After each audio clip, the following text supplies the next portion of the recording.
episode of Mimi's Musings podcast. I'm your host, Gungu Mildred, and I'm so happy that you joined me on another Wednesday for another amazing episode.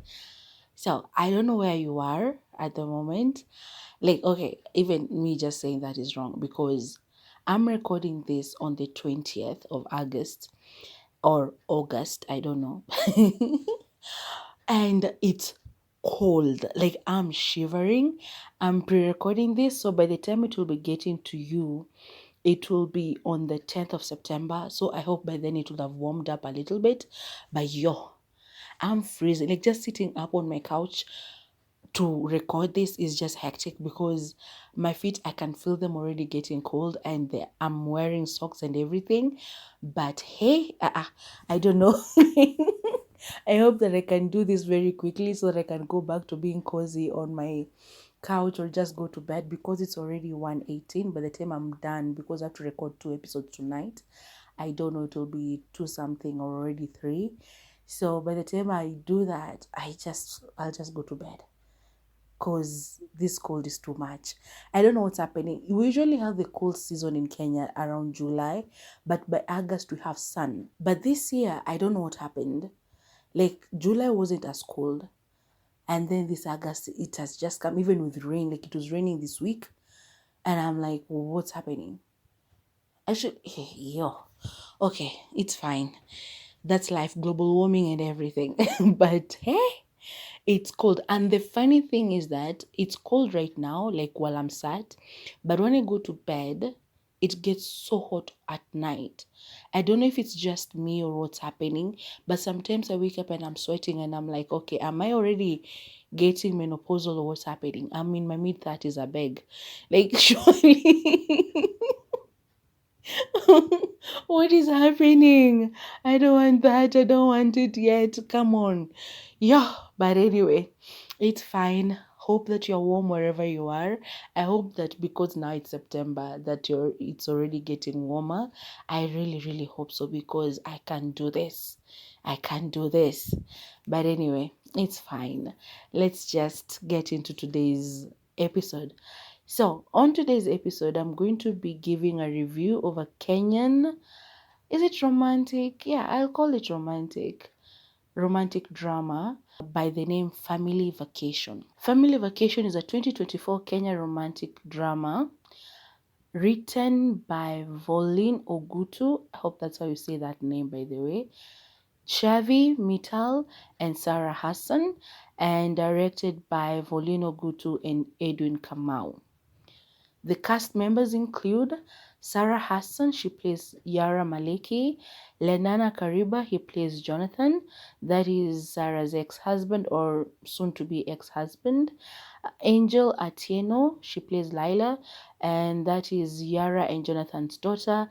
Jackie Matubia plays Sylvia, she is Yara's book agent, because Yara is a writer. Joyce Minor, she plays Shani, and I really hated her in this movie. Chantal Naisola, she plays Mama Yara when Yara was young. And Jewel Furaha plays young Yara. Mariam Bishar plays a TV host, amongst other cast members. So go watch it and you'll see the other people who acted, okay? Now, if you love spoilers like me, please continue with this. If you do not like spoilers, go on Netflix, watch the movie, then come back and tell me if you agree with me or not, because this is your official spoiler alert. Now, Family Vacation centers around this one particular family, that is Yara Maleki, Jonathan, and Lila. Of course, Shani is present as well. So at the beginning, it goes between like back and forth, back and forth. Yara is remembering her childhood with her mom and the reasons why she doesn't want her family to break up, because her mom, when she was young, her mom was like, they were living in a very small house, like a shanty almost. And it was like, I think, in a particular ghetto. And you know, this way they are usually very tiny and everything. Like, you divide the house with curtains and stuff. And her mom used to bring men inside there, and she will put her like behind the curtain with a book, which is very, very wrong. Because especially if it's a girl, like, man, like, not even just especially if it's a girl, because even a boy shouldn't be hearing his mom being, well, m- I'll use made love too, but that's not making love. Like, you know what I mean? Like, no child should be hearing their parents do that. So her mom will do that. And then one day her mom just left and she never came back. But then because she will give her books to read while she was doing all those things, Yara loved to write and reading and all of that. And so she became an author. Now, as an adult, she meets Jonathan, and she's a celebrity, a local celebrity, and she's writing books, and Jonathan is there with her. He proposes on a boat at the coast and all of these things. Like, it was just like her going to her past when she was a young girl, and her remembering her relationship with Jonathan, because at the beginning of the movie, though it's the proposal, later it is revealed that she's alone and Jonathan has left. He wants a divorce, and he this man moved so quick. He already moved in with Shani, and so she's there and she's trying to sell her new book, and so she's being interviewed by this TV host, played by Mariam Bishar, and she's being asked all these questions and she's answering them as if Jonathan is still with her, like he's the best husband and everything, and he's not no longer living with them. So she goes back home. Her daughter is there. She doesn't even pay attention to her. She goes into her room, and her daughter comes saying that she's hungry. She just tells her to get something to eat. And the daughter is there with a tomato and a knife. And I'm like, why? Okay, was it 10 or 11? I think thereabout. And she's being allowed to use the knife, which at that age I'm sure you can. But then she cuts her hand.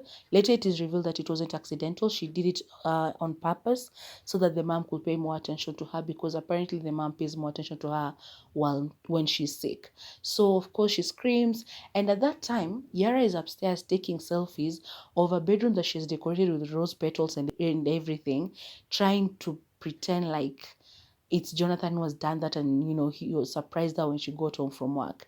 I mean, where Instagram couples. Anyway, so she does all of these things, and then she hears the daughter screaming. She rushes her to the hospital. Jonathan comes, and the thing I hated is Shani was always there. And so Jonathan is upset after they see what's happened with the daughter. The daughter tells him she's going to be okay. It was a minor cut. She's going to be fine.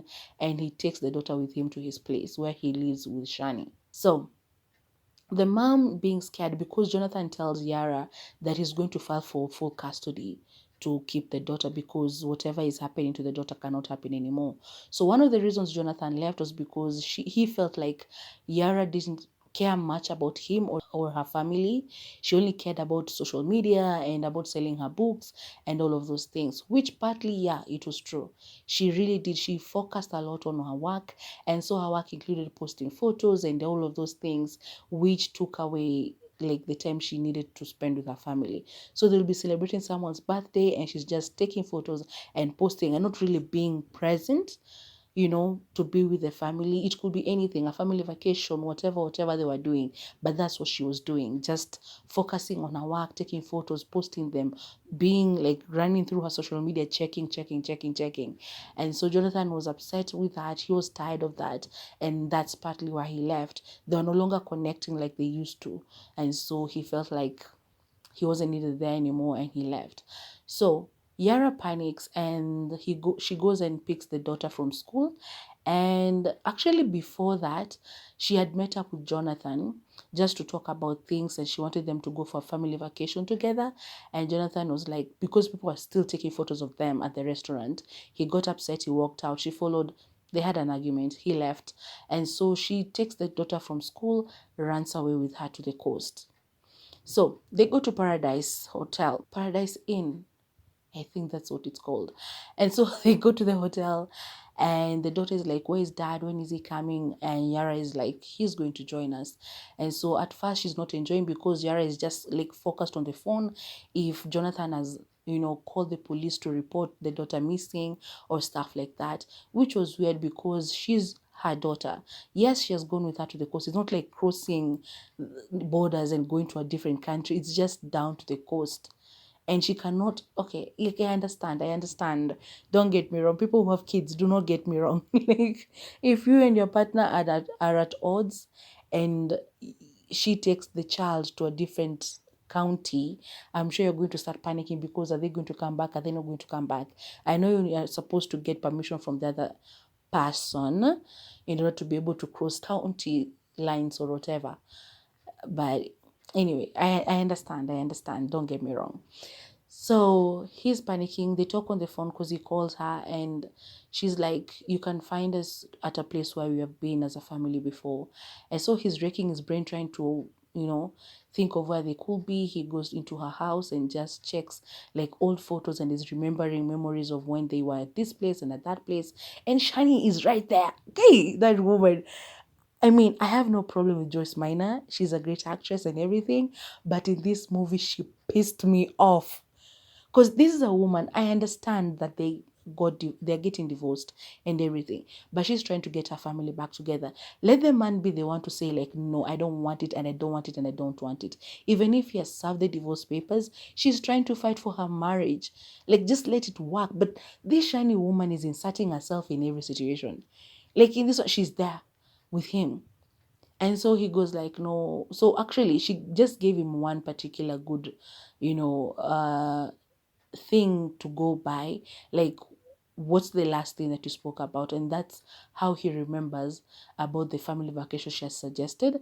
And so that's how they end up at the coast to follow them. So they go to the coast, and at first Lila wasn't enjoying herself at all, because she would be on the camel, getting a camel ride, and the mom is just checking the phone, checking the phone. So eventually she talks to the mom, and she goes like, "This is the worst holiday ever." And the mom, explains to her why they're there. Like, the dad is trying to get full custody, and so when they get back to Nairobi, the dad will go and take her, and she will be living with the dad and no longer with the mom. So she just wants some time with her daughter, and the daughter understands, which it was a good thing, because parents, just talk to your children, they will understand you. Because she knew they were getting a divorce already, and the mom didn't want to tell her. So anyway, they do that, and they have fun now, because everything is working out. So she wanted to appear in the bestsellers category or to win something, but yeah, so there was this whole thing, and she was going to get it. And so she was working on that, because her books, I think if they sold like 5,000 copies per week, then she gets to be on the bestsellers list. And so while she's at the coast, her manager, her agent, that is Sylvia, calls her, and she's like, "You know what? We are selling Nini a lot of books. So, you know, if we continue with this, by next week, we might just end up in the bestsellers category." And so, people know her as a local celebrity, so they take photos of her. And so she's been hiding herself so that people don't know. Yeah, and so Sylvia actually tells her to continue, like, she needs to keep up with whatever she's been doing in order to be able to appear, to continue selling more books. And so she's not so happy about that, but then she has to do it, sort of. But she just wanted to enjoy some time with her daughter. So anyway, one time they've gone out with the daughter, they're coming back to the hotel, and there's Jonathan already at the hotel. They're asking the receptionist if they've seen them. They're showing them the photos, but hotels are not allowed to tell people who are not booked at the hotel, like, yeah, we know so and so, and they're here, blah blah blah.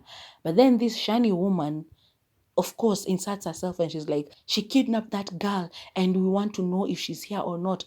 And then she turns to Jonathan and tells him to call the police, so that the police could intervene and look for her, for Ara and Lila. And I'm like, yo, this is this man's wife, not yet an ex-wife. He's still his wife with his daughter. You want him to call the police on his daughter's mom. And she's not a bad mom. Like, she's not evil.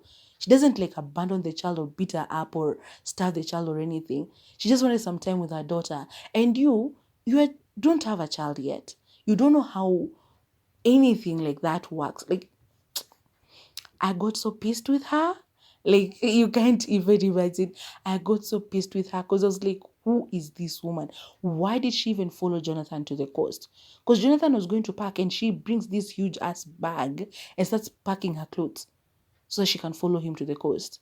Anyway, then Mombasa. So Yara sees him, and then she appears like Shani. And so the moment she sees her, she turns back because she had told Jonathan, find us and come alone. Don't come with that woman. So they run and run. Jonathan sees them. He tries to follow them. They're in a tuk-tuk. And then when she pays for the tuk-tuk, her wallet falls down because she was using cash to avoid using her credit card to be found. And so they run and run and run and run. And they go on a boat ride. And she's remembering the past while she was on a boat ride with him and the family. And they're taking photos, blah, blah, blah.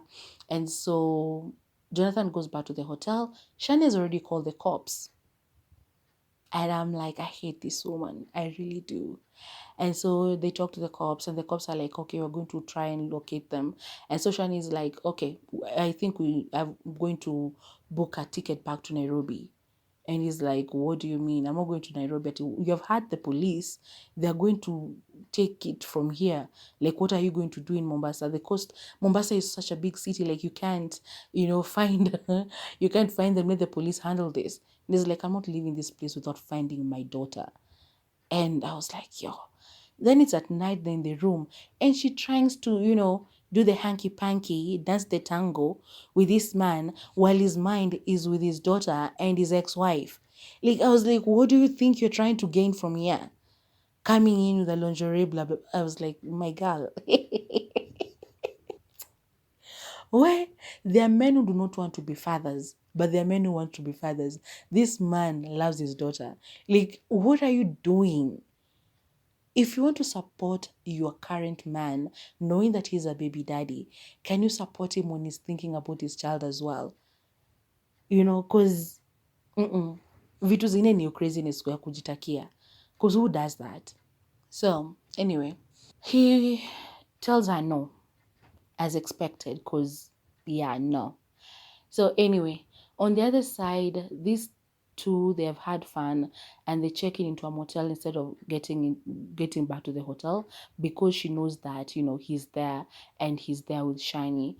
And I don't know who called who. I think she's the one who called him after having a conversation with the daughter because actually they went and ate somewhere and she couldn't pay because her wallet had fallen in the tuk-tuk, and Jonathan had picked it up and had told Sylvia not to help her when she calls for some financial help.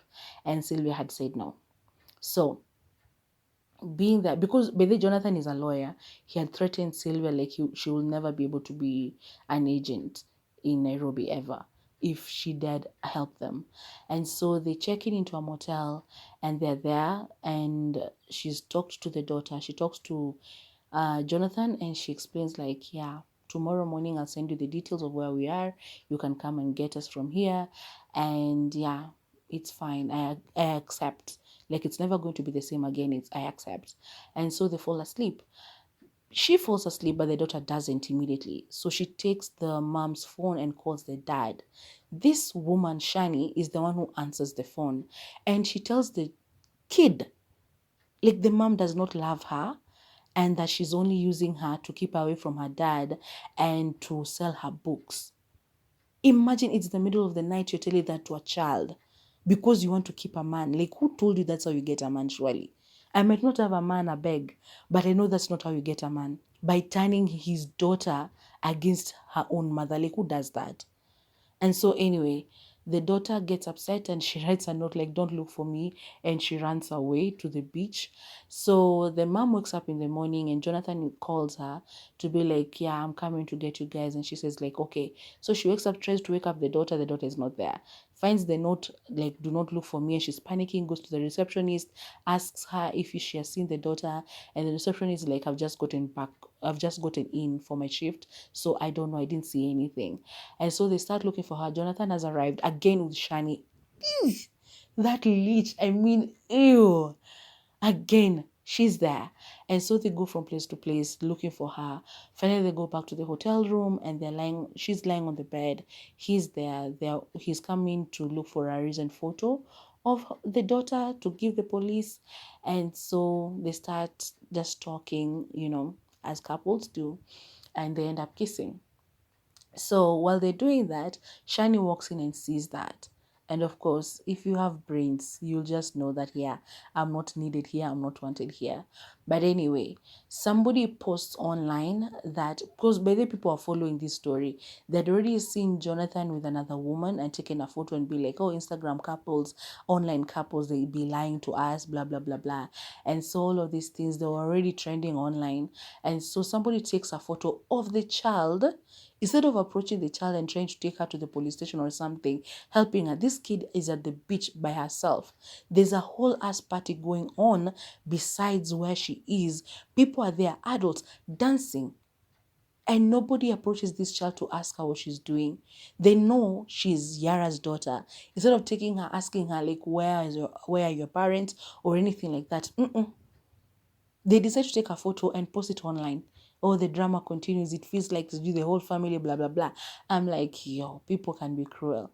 But anyway, it happens in real life. I know it was a movie, but it happens in real life, which is very, very unfortunate.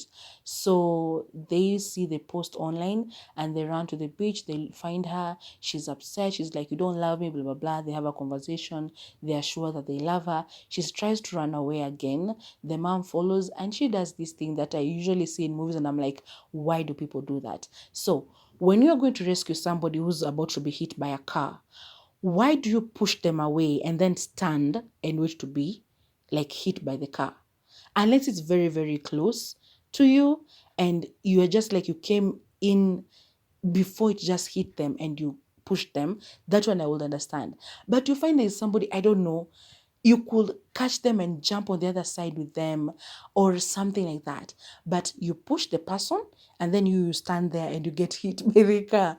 Anyway, I've never experienced that. I don't know. I was hit by a car as a child, but in this scenario, I'm not going to talk so much about it because I don't know. It's something I always ask myself, like, why do people do that? But anyway, she's hit by the car trying to save the daughter and she goes to the hospital. But then the next scene is her sitting down talking to a therapist, and the therapist is asking her, like, why do you feel like you have to fight for your family, blah blah blah? Is it because of your mom? They have a discussion and she's saying like, no, it's not because of the mom, but I feel like that's why. But anyway, therapy works different for different people. So anyway, the end scene, so she's there, she sent the divorce papers. But then before they go, because Jonathan was like, are you sure you want to do this? And she was like, yeah, because I don't know if the person that you are with all these years was the person that you married, that you proposed to on that boat, blah, blah, blah.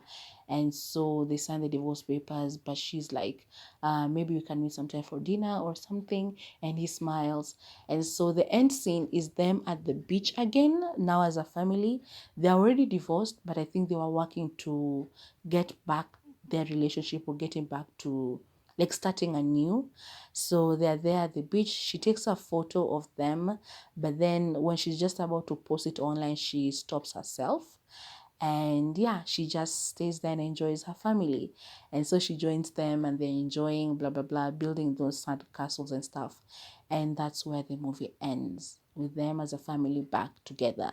And Shani nowhere in the picture, which I was like, hallelujah. Thank God. So yeah, that is Family Vacation.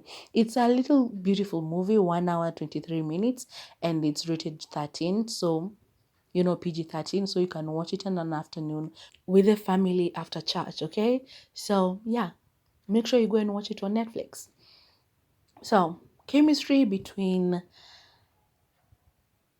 Yara and Jonathan, that is Sarah Hassan and Lenana Kariba, amazing. This guys, like, it's so amazing how we have watched these people grow up.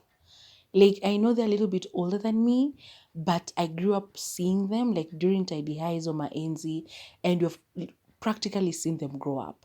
These guys were on our screens like in their, early 20s and stuff, and now their moms, their dads, like, yo, and they're playing parts that their parents as well. It was just such a beautiful scene. Like, I love their chemistry. Shani and Jonathan, I don't know. Like, I just didn't like her. So I'm not going to say anything positive about her. But anyway, that's how you know that somebody really did play their part, because you get to hate them with the passion that I hate Shani with. Like, Because that's how you understand, like, yeah, she did a good job because I hate her. And so, like, but I love the chemistry between all of them. It was good. I loved the music. I loved um the storyline. I loved all the characters. I loved the acting. I loved the direction. Cinematography was good. There's this thing that Kenyans do. I don't know. This movie was, I think, sponsored by a German company or German production company. I don't know, something. I saw German something there. And every time there's an international company coming in to sponsor a movie or to produce a movie in Kenya, they always have to go to the coast. It happened on Family Vacation. It happened on Disconnect too. It happened on, there's another movie that I'm forgetting, but it always happens. Like, they have to go somewhere in the coast. We have such beautiful sceneries in Kenya. Like, just go anywhere else. I understand the cost is all of these things, and they are trying to, I think, also, you know, show off, like Paradise Inn, the hotel in Mombasa. I get it. But I'm like, I come on, just do something different.